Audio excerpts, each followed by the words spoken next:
Hello my dear ladies and gentlemen, நாம் இன்றைக்கி எந்த வீடியோட ஒரு ரியாக்ஷன் பார்க்க போகிறோம் அப்படின்னா, ஈகோ அப்படின்னு மலையாளத்தில் இருந்து ஒரு படம் வந்து வரப்போகுது. அந்த படத்தோட அஃபிஷியல் டீசர் தான் வந்திருக்கு. அதுதான் நாம் இப்போ பார்க்க போகிறோம். அண்ட் இந்த படத்துக்கு நான் செம வெயிட்டிங். எதனால் அப்படின்னா, இந்த படத்தோட டேரக்டர் தான் வந்து கிஷ்கிந்தா காண்டம் அப்படின்னு சொல்லிட்டு ஒரு படத்தை எடுத்திருந்தாரு.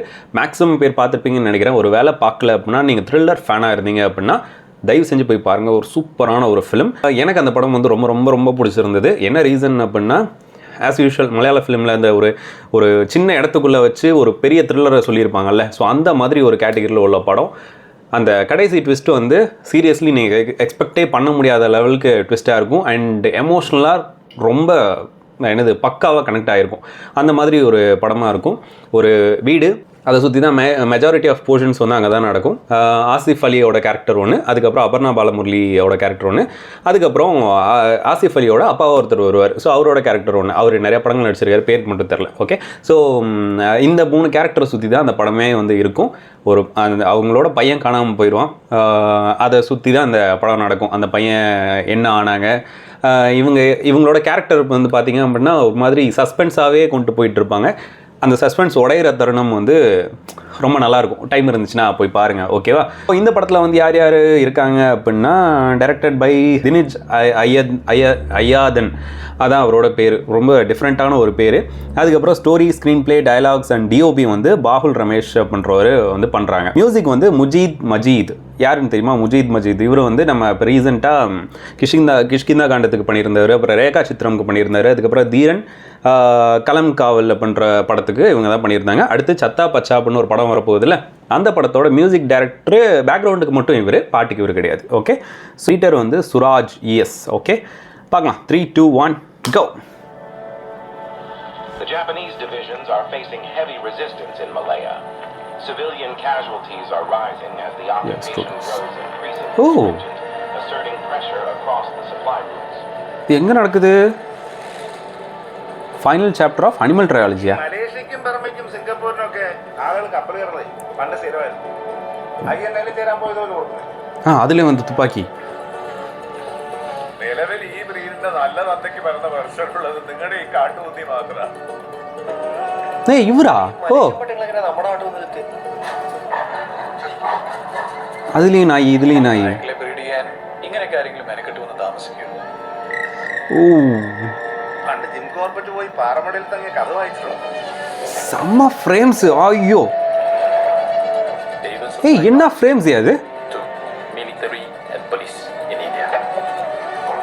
From the makers of Kishkindha Kaandam. Correct தான். தெரியுமே. സർവീസിലിരുന്ന കാലം മുഴുവൻ ഞാൻ ആഗ്രഹിച്ചതാണ് കുരേച്ചനെ വെട്ടുകയാണ്. കുരേച്ചനെ തീർക്കാൻ 100 പേരുണ്ടെങ്കിൽ 100 വിധ കാരണങ്ങളും. ஏய் ஃப்ரேம்ஸ் எல்லாம் அவ்வளோ அழகாக இருக்கே. ஐயோ, didn't expect this. പല സ്ഥലങ്ങളിൽ വീട് മുജീബ് പുഴയിൽ മുങ്ങിയവരുണ്ട്, മെറൈൻ ക്യാരക്ടർ. ആക്സിഡൻസ്.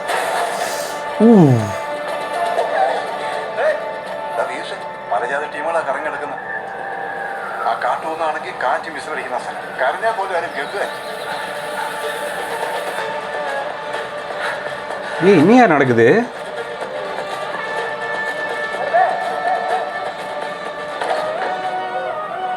துப்பாக்கிக்கோ என்ன நடக்குதுன்னு தெரியலையே. From the infinite chronicles. ஐயோ போயிடுச்சு அதுக்குள்ளே. க்ரானிக்ஸ் ஆஃப் குபிராஜ்னா தெரியலையே, என்ன போட்டுச்சுன்னு தெரியலையே. ஓகே இருங்க, நான் அதை மட்டும் பார்க்குறேன். ஐயோ அதுக்குள்ளே விளம்பரம் வந்துருச்சு, நாசமாக போச்சு. Okay, first of all DOP அவர் என்ன பாகுல் ரமேஷ் வேறு லெவலில் இருக்குது. ஃப்ரேம்ஸ் எல்லாம் ஒன்றும் பக்காவாக இருக்குது. எனக்கு ரொம்ப பிடிச்சிருக்கு. எனக்கு இந்த மாதிரி இந்த க்ரீனிஷான இந்த ஃப்ரேம் பார்க்கும்போது எனக்கு ரொம்ப பிடிக்கும். அந்த ஹை ஷாட் ஒன்று காமிச்சிருந்தாங்க பார்த்தீங்களா, அந்த ஒரு பாத்வே காமிச்சிருக்க மாதிரி சூப்பராக இருக்குது. அவ்வளோ அழகாக இருக்குது. எப்படி தான் இங்கே இருந்தால் யோசிக்கிறாங்கன்னு தெரில, எடுக்கிறாங்கன்னு தெரில.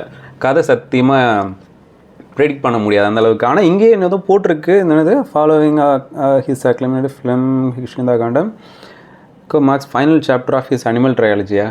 தெரியலையே. யாராச்சும் தெரிஞ்சிருந்தா சொல்லுங்கள், மறக்காமல் சொல்லுங்கள். Eko marks the final chapter of his animal trilogy after Kishkindha Kandam and Kerala crime file season 2.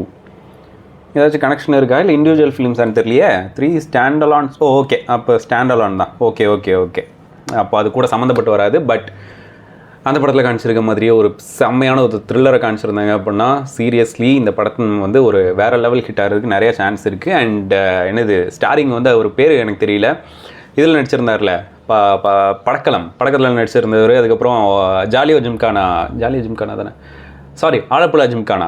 எனக்கு அவரோட ஆக்டிங் ரொம்ப பிடிச்சிருந்தது. ஃபஸ்ட்டு வந்து ஸ்டூடெண்ட்டாக இருக்கிற மாதிரி ஒரு ரோல், அதுக்கப்புறம் அந்த பாடி ஸ்வாப்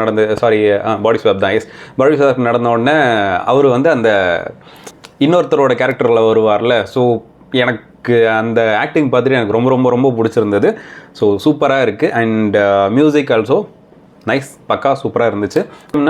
ஒரு நல்ல பேக்ரவுண்ட் ஸ்கோர் கேட்ட மாதிரி ஒரு ஃபீல் இருக்குது, ரொம்ப இன்டென்ஸாகவும் இருக்குது. ஸோ தட் இந்த படம் வந்து மேக்ஸிமம் எல்லாத்துக்கும் பிடிச்ச மாதிரி ஒரு த்ரில்லராக, ஒரு சீட்டட் த்ரில்லராக இருக்கும் அப்படின்னு நான் எதிர்பார்க்குறேன். ஏன்னா கிஷ்கிந்தா கானம் கிட்டத்தட்ட இல்லை, நல்லாவே ஒரு சீட்டட் த்ரில்லர். ஸோ அதே மாதிரி இதுவும் இருக்கும் அப்படின்னு நான் எக்ஸ்பெக்ட் பண்ணுறேன். வேறு ஒன்றும் இல்லை. ஸோ நல்லாயிருக்கு, எனக்கு டீசர் ரொம்ப பிடிச்சிருக்கு. ஸோ உங்களுக்கு பிடிச்சிருந்தா பிடிக்கலையா அப்படின்றத மறக்காமல் கமெண்ட் பண்ணுங்கள். நெக்ஸ்ட் இயராக இந்த வருஷம் வரப்போகுதான்னு தெரில, மேபி டீசர் இப்போ தான் வந்திருக்கு. நெக்ஸ்ட் இயர் வந்தாலும் ஆச்சரியப்படுறதுக்கு இல்லை. மேக்ஸிமம் அடுத்த வருஷம் வந்து எல்லா ஸ்டாரோட நல்ல படங்களும் வந்து இறங்க போகுது மலையாளத்தில், தமிழை மாதிரியே. ஸோ அதனால் நீங்கள் எந்த படத்துக்கு வெயிட் பண்ணிகிட்ருக்கீங்க அப்படின்றத மறக்காமல் கமெண்ட் பண்ணுங்கள். பாய்.